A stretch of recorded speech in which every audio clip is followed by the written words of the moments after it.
People, it's 7 p.m. in Bogota, Colombia. This neighborhood is still under the control of the oldest gang in the country called Decima. People join gangs here at the age of 10, and in just about 2 years, they become professional killers who live by gang laws like all the adult members. Exactly like in the TV show Narcos. And I'm not kidding you, even a minor can be tortured to death for violating these laws.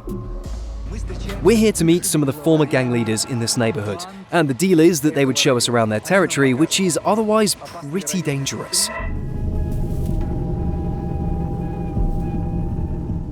They've already cancelled a few times, every time suggesting a different place and time. It seems like they're reluctant to go on camera, and at the same time they don't mind. We've got their okay on the money, and they seem to be kind of invested, yet delaying. It feels murky, pretty murky. Oh! Here's a gangster for you. Да, вот идет бандос.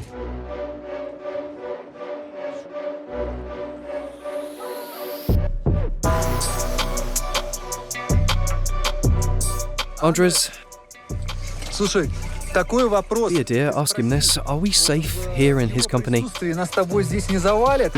No one will touch you unless it's me. This guy is known as the General of Egypt. Born into a family of a gang leader, he grew up to kill people too. Yet, at the same time, he helped local children. His career track resembles that of the famous Pablo Escobar, who bombed buildings with one hand and did a lot of charity for the poor with another. That day was the last time the General of Egypt told his life story in an interview to our team, because 3 days later, he was shot to death, right in front of his family.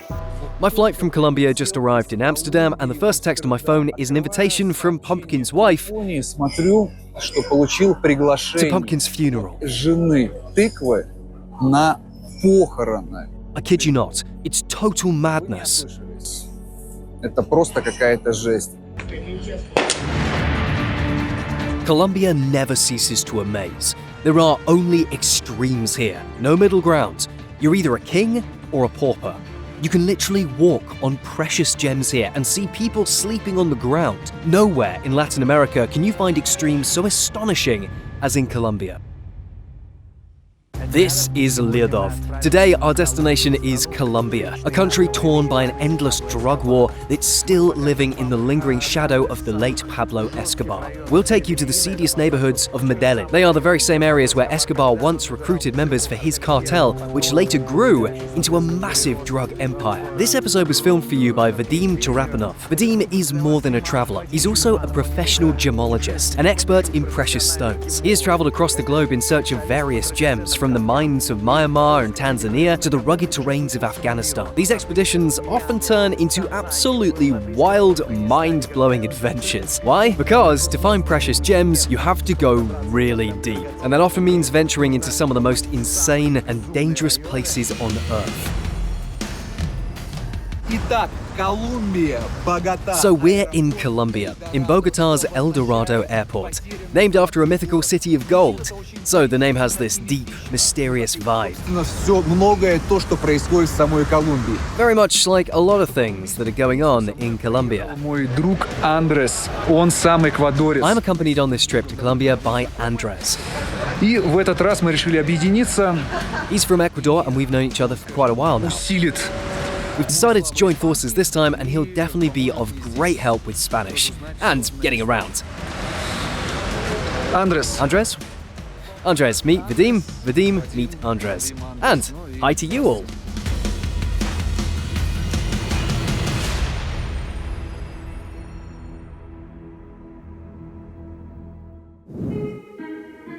If you hit the streets of Colombia, though not in the capital where tourists flock, but somewhere outside, and do one of those TikTok-style street interviews that are so popular these days, asking people, are you in a gang? You'll know soon enough that every other person is either a member of a gang or has a relative who is. Almost every Colombian family has at least a few members in some gang. And usually, there's someone who's already been killed and someone who's serving time. You just can't avoid being a gang member if you live here. I am Jamie Roncancio. My father was Victor Roncancio. He was the first leader of the local gang, which is why all my family is here. I was one of 7 brothers, but many have been shot. Jamie's father was a co-founder and leader of a major local gang called the Vultures. He was killed when I was only 3 months old, so I never got to know him.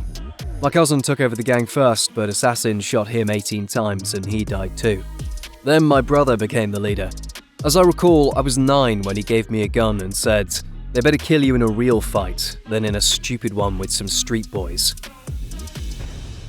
And Jamie's been wielding his gun ever since. Here it is, his weapon of choice, a revolver, simple and reliable. Check out this handle, it's wrapped in plastic. That's to leave no prints. Guns like this are in abundance on the black market. See, I've got bullets of one caliber, but in different sizes. You know why? To confuse the police. If they examine the body and they find different bullets, they'll have a harder time finding the murder weapon. We're in one of Bogota's most crime-ridden neighborhoods called Egypt, and Jamie is still the local gang's leader. They call him the General. It's amazing how matter-of-factly he talks about assaults, robberies, and murders. You know, like it's nothing special, business as usual, no need for emotions. That was taken in a juvenile facility. I was there doing time for murder. It was my second killing. After the first one, I did time in a less secure prison and I escaped. 1 year later, I killed another man, and they sent me to a juvenile facility for young criminals. I spent 18 months there. That second murder was an accident. We robbed one guy and he turned out to be armed. He started to shoot at us and shot me in the thigh, and we shot him in the head. I was arrested because I couldn't run away with my wound.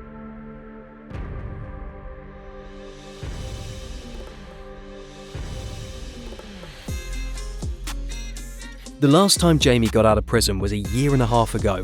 He served 2 years there for the murder of 5 people. But he was eventually released because they proved it wasn't him. He says he just happened to be near the crime scene. He spent a third of his life in prison, a total of 14 years. I can confess to 3 murders because I've paid my debt for them. There's nothing more I can say on camera. I regret having killed people. Every time I see the police now, something stirs inside me, and this will stay with me forever. But when a fire breaks out, you don't think about it. It's either kill or be killed. And the survival instinct always wins. And you pull that trigger without thinking. Most of his family are now either dead or in prison. Last year, one of his brothers tried to shoot his way out of this very house during a police raid. He wanted to flee and shot one policeman. The people next door captured it all on camera. You're watching it now. In the end, his brother was arrested and got 20 years of jail time. Another of my elder brothers spent 20 years in jail for the murder of several people. One of those people was a 14-year-old boy. Jamie was shot many times too. There were 15 bullet scars on his body. He got this one when he tried to rob a man in the street. The man was armed and shot him. This here is from a shotgun. I still have some buckshot inside my arm. It was not far from here. I was walking and someone from another gang started shooting from the window. I got shot. I fell. One shot hit my ear. It was through and through. In April 2024, he got 7 gunshot wounds, but the doctors saved his life. He's showing us photos after the surgery while he still had bandages, pads, and some tubes all over. That day is so clear in my memory. One guy on a bike was behind me, another walked in front of me. I was unarmed. The guy behind me started shooting. I fell after the first shot and passed out. They came up close and were about to shoot me point blank, but I was lucky that my wife was around. She made a lot of noise and they thought that I was dead and they just decided to bolt. I remember lying there and thinking, dear God, please don't let me die here and now. And I managed to get up, walk to the road, with my knees bending, and get a taxi. Nobody wanted to pick me up because I was covered in blood, but that guy took me to a hospital. The doctors there thought I'd die, but I checked out 3 days later. His mother was standing next to us and wiping tears from her eyes. You know, it was a completely bizarre experience listening to a gangster talk about killings in a home full of teddy bears and all sorts of dolls to the brim. Jamie is wearing a t-shirt with a skull and a symbol of death, and yet here are his cats, and he's very nice to them. He kisses his mum. His mother has been collecting dolls and other toys for at least 20 years now. She's got what she calls her dollhouse upstairs. It looks a lot like a roadside toy store or a small toy museum. The reason is that she never had toys when she was little, and so she decided to buy herself some when she grew up. I'm not kidding, there are literally thousands of toys here. Children here grew up with no proper childhood, generation after generation. She gave up Jamie when he was still a baby and he was raised by his grandma. Then he got into jail and spent some years living on the streets. But now, they've reunited.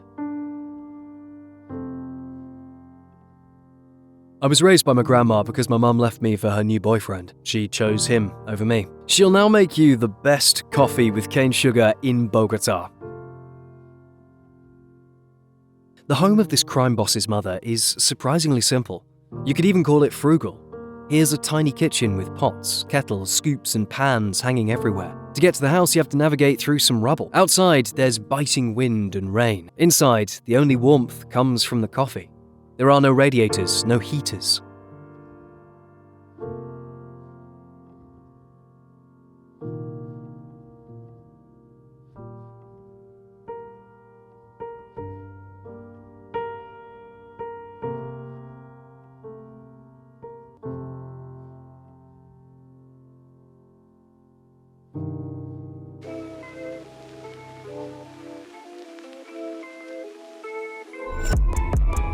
Everyone, even his mother, calls Jamie Pumpkin. That's the moniker he got when he joined his father's gang. Remember, he was 9.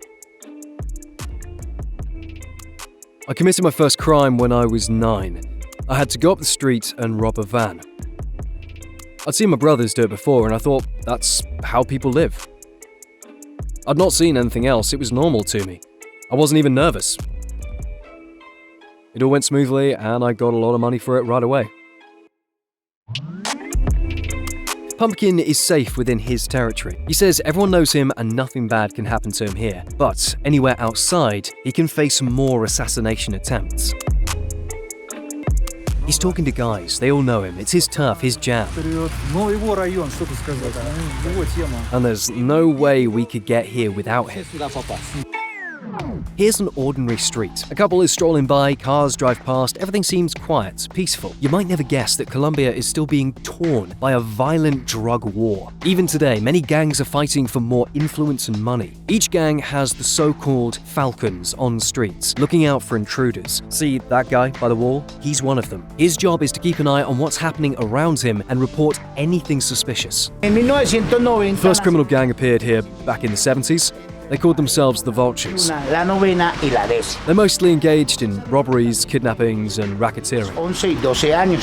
Then cheap crack became a popular commodity and many made money selling it. Then other gangs appeared and eventually 4 gangs split up the 4 local neighborhoods. They began recruiting teens, 13 to 14 years old, and even some 10-year-old boys. The youngest ones worked as falcons. So if some unsuspecting lad turned up here simply to visit a friend, the gang could grab him and torture him for days until he said something. And then, they killed him. Almost everyone who lives here has been to jail. Look at this young guy's ankle. He's allowed to stay within 100 yards from his house. Where can he go? Ask him. No puedes salir de un cierto territorio. De la ciudad, por ejemplo, no puedes salir. Where are the limits of where he can go? Es un perímetro. Hasta la plaza, pues. No, hasta acá, hasta el taller. He can walk up to over there. He can't go into the city, he's confined to this area. He's not allowed any further. Here's footage taken by Pumpkin's family of the kind of things that can happen here anytime. Back then, no one died. We'll come back to Pumpkin's story shortly. In just about 20 minutes, you will find out how he was killed in his own house.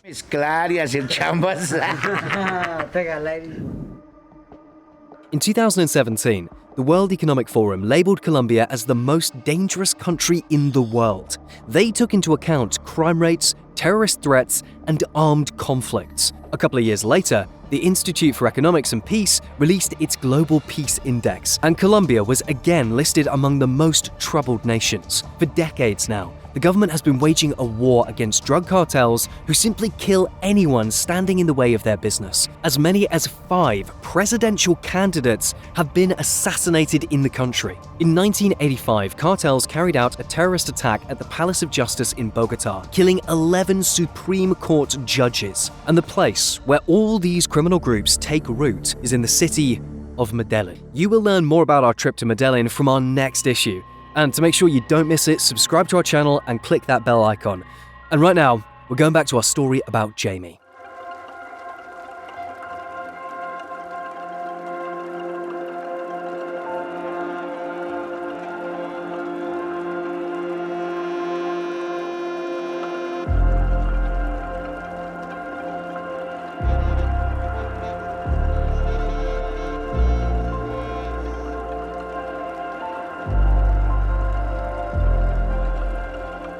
Pumpkin continues to be the leader of his gang, but he has changed his life completely. He says he's done with criminal activity because he got tired of it, because murder only begets more murder and violence. He set up a foundation that helps those who want to get out of the game and start a normal life. It's called Breaking Borders. The borders like those that still exist between the local neighborhoods. It all started with these 20 guys, and none of them went back to a life of crime. Pumpkin says that he reached a turning point in his life in 2016 when he was confined to a cell designed for 4 people together with 8 more guys. I had an epiphany while I was in prison. The cell was overcrowded and living in it was so miserable. I couldn't see my wife or my children. And I started talking to God. Why am I here? If you brought me here, you must have something good in store for me. I asked him to give me the strength to survive and see the good in life. I started reading the Bible. I came to understand the Word of God. And I began to live differently.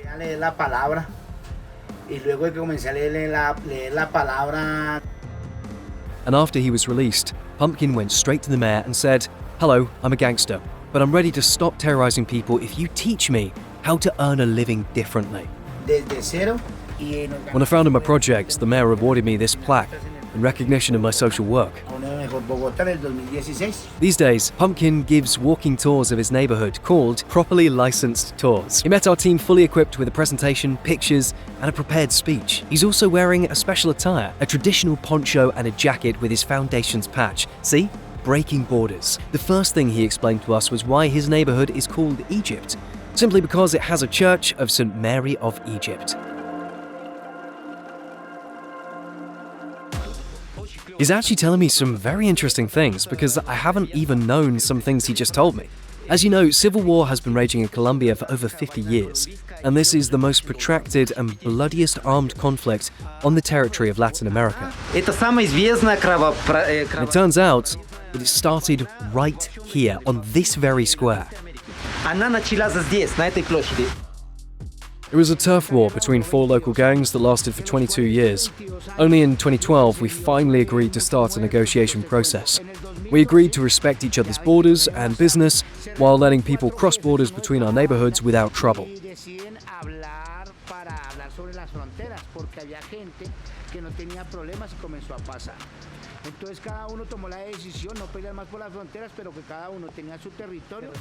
But only 2 of the gangs actually enforced the agreement.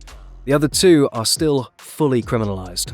We have a peace deal with the neighborhood next door, but I still can't shop in the 9th neighborhood, for example. There was a time when you couldn't come to this neighborhood in a car. They simply had no roads. Today, the area has evolved from the slums into a better, although still poor, neighborhood. From here, you get a gorgeous view of Bogota's high rises. And by contrast, the local life looks even more deprived. Streets here are full of things from the neighborhood's criminal past. For example, right by this wall, that now features a large mural of the Holy Virgin, Pumpkin's cousin got shot 18 times. People used to write on this wall the names of those who got killed. Even police sometimes came here to see if the name of criminals they were after was on it. This wall here also has bullet marks because our falcons used to stand here and report the intruders. This is a shotgun. It's the most easily available kind of weapon. Back in the day, you could buy one for 3,000 pesos, or you could make one. All you need is 2 metal pipes, springs, and a nail. A gun like this could make 4 shots at most, so you had to be a good marksman. And if you look carefully, you'll see here all these marks made on the bricks. These were all made by bullets. Guns were fired here on a regular basis. Pumpkin explains that now they're trying to steer young people away from crime. With the help of breakdancing, community events, and festivals, they hold regular freestyle workshops. In this house, they have a rap improvisation class. Pumpkin himself is learning to rap. Just listen to him. Sin saber que mi vida se transformó de camino mejor, pues ya no los atrapo y les cuento lo que pasaba. Mucha gente en mi cabeza han querido ver rodar, pero yo sin saber, aquí el loco parado está. A mis amigos de Rusia, como les vengo a decir, me los traíamos transformado. porque ya muchos familiares hemos perdido, muchos balazos me han pegado, pero lo único que le digo es que como la ve, vamos a prosperar, porque victoria lo que nos va a acompañar, porque con la B de victoria vamos a relajar. Yo tenía un hermano que ya no está, pero yo sé que esa B desde el cielo mirando está. Mis amigos de Rusia, yo pronto algún día yo sé que los voy a ir a visitar. People have stopped fleeing the neighborhood, says Pumpkin. No one is selling homes for pennies any longer just to get away. Pumpkin talks about everyone and everything in a lot of detail. And it's very clear that he genuinely cares deeply about his neighborhood. Bueno, mi hijo era amigo de Jaime. Él era amigo de Jaime. Tendría más o menos la misma edad que tiene ahorita. Él también era aquí en las pandillas. Él me lo mataron hace 22 años. Entonces, en base a eso, pues, yo quedé muy triste, muy amargada. Entonces, bueno, pasó siempre un tiempo larguito, y fue cuando aquí llegó Doña Carolina a hacer el llamado para las mujeres para este taller. In addition to his foundation, there's also a charity workshop in the neighborhood that supports women who suffered from crime and violence. All these women can come here for help whenever they need it, and whenever they need a job. They also make things here. Some sew ponchos and other clothes traditionally sold to tourists. This lady is one of the project's co-founders. She told us that they started by organizing free lunches for poor children. ¿Qué nos dimos cuenta? Que los niños no aprendían realmente solamente lo que les decíamos en la fundación, sino que ellos aprendían todo lo que hacían en casa. Claro. Y en la casa estaba la cultura de los padres de robar, de la violencia, pero sobre todo de robar. Entonces nosotros les decíamos a los niños, robar no debe ser una opción, ¿sí? Sino que si tú quieres algo, entonces lo que hicimos fue crear los talleres de tejido. Este lugar, ahorita les muestro, este lugar era un basurero. Entonces le dije a mi esposo, ¿por qué no me prestas un lugar donde podamos enseñarle algo a las mujeres? Inicialmente nos reuníamos, yo empecé a llamar a las mujeres con un megáfono y les dije que si querían venir a tomar onces y a tener un ratico de esparcimiento donde pudieran aprender una reflexión o algo así. Solamente comenzamos con eso. These marks were left by a crossfire in a fight between two gangs. This guy's life story is like a script for a crime drama or a TV show about gangsters. Pumpkin actually likes watching them, especially anything about the Italian mafia, because family life and values are important to them, and they're important to him too. Godfather is my favorite movie, especially the part when the guy is still a kid, because they show his family's history. Pumpkin turned out to be an incredibly fascinating and complex individual. He kept surprising us with chilling tales of his criminal past and acts of extraordinary kindness. He has a completely unique ability to negotiate with anyone and anywhere. He's like a walking personification of Colombia itself, full of life and its contradictions. I've turned my life around. I left the criminal world behind, but I still can't live in peace. I have to hide my children in another neighborhood. I always have to be on guard, sleeping with a gun under my pillow. I survived the latest assassination attempt. Everyone expected me to retaliate, to start a new war, but I won't seek revenge. I've made my choice. It's over. Let's call it even. Let's just stop. Vadim and Andreas party with Pumpkin as best buddies. Tell him that if we run into problems in Bogota, we know whom to call. Мы знаем, кому звонить. None of them knew back then. It was in fact the last time they will ever see this amazing former gangster alive, happy and smiling. Фу, вот только прилетел из Колумбии. My flight from Colombia just landed in Amsterdam. I'm not even home yet. There's one more flight to catch. I turn my phone on and the first text on my phone is an invitation from Pumpkin's wife Приглашение от жены to Pumpkin's funeral. на I kid you not. тыквы. It's total madness. Слышались. Это просто какая-то жесть. Вооруженные люди ворвались. Some armed guys broke into his house and shot him right in front of his own family and finished him off with a shot to the head. You know, he said that he had to sleep with a gun under his pillow. Even that gun didn't save him in the end. Una madre que lloraba y una hermana que gritaba. Al ver que a sus hermanos en el monte los mataban, la campana se durmió. Quién sabe si no fue que se confió. Lo único que yo sé es que estoy en el centro. enterrando a mis socios, porque los vi nacer, los vi crecer. Hoy en día me resigné que nunca más los vuelvo a ver, porque en la calle hemos crecido y hemos vivido con experiencias con droga y vandalismo. Hemos sobrevivido a la selva de concreto. Mire, si se da cuenta, yo no miento. Quisiera yo fumar, un bareto yo ensamblar. Con toda mi vieja guardia poderme relajar sin que venga la liebre ni los sapos ni los tombos a fastidiar, sino con el 3-8 los ponemos a sobrar. Al fin y al cabo, Calabazo, Breaking Borders va a triunfar de Bogotá, Colombia, con mucho cariño para Rusia, Ecuador y el resto del mundo. De Bogotá, Colombia, la 10 más son récords. Супер, супер, супер.